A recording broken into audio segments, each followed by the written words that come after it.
Good evening mga kaalpa. Doon na detay tagaan o gamay nga comment no regarding aning atong usa ka follower no Kudinira Pam ni request na to nga ipatanaw ang iyang dashboard regarding sa iyang mga content. So ang atong nakita no dili pa sad kayo daghan ang iyang mga views to kay ang iyasang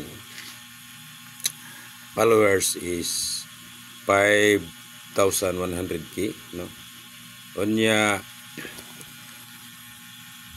ang content niya akong nakita no, okay naman, very impressive, very creative no ang iyang mga dramatic.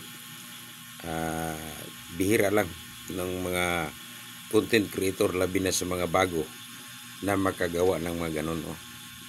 Dramatic.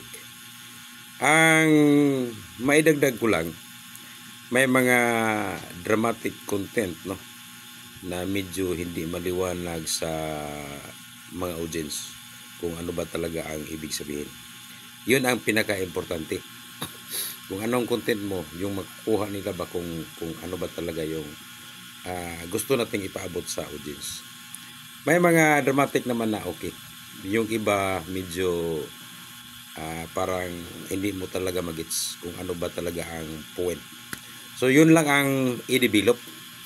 Tapos naka-hashtag naman no ang kanyang mga upload at saka ang nakalagay is April talent no. So pwede naman yun, pero mas mabuting ma-specify panay video, joke or whatever para si algorithm hindi malilito. Tapos yung caption parang na-over ka ang pagkalagay.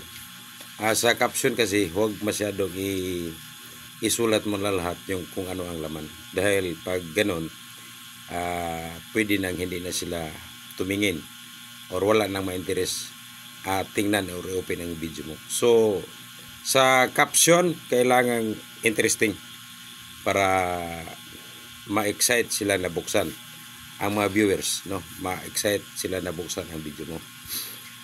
Tapos may nakita lang akong medyo something problem no, may picture kasi nga may music no? So tandaan natin pag hindi pa tayo monetize sa content, hindi advisable na yung picture na post lagyan natin ng music.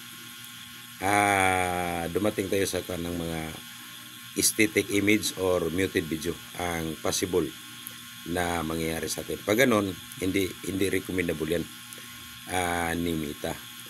Tapos kung license ka na sa music katulad namin na mga monetize, siguruhin mo na yung may royalty free para hindi tayo makapiright.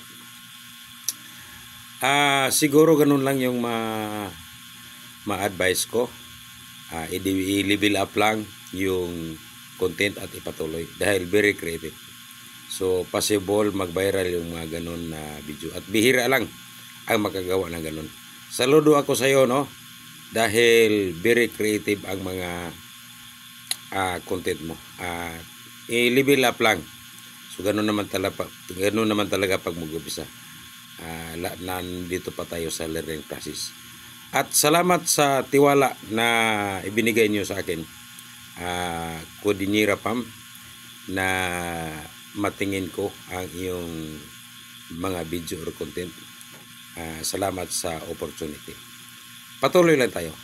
Maraming salamat.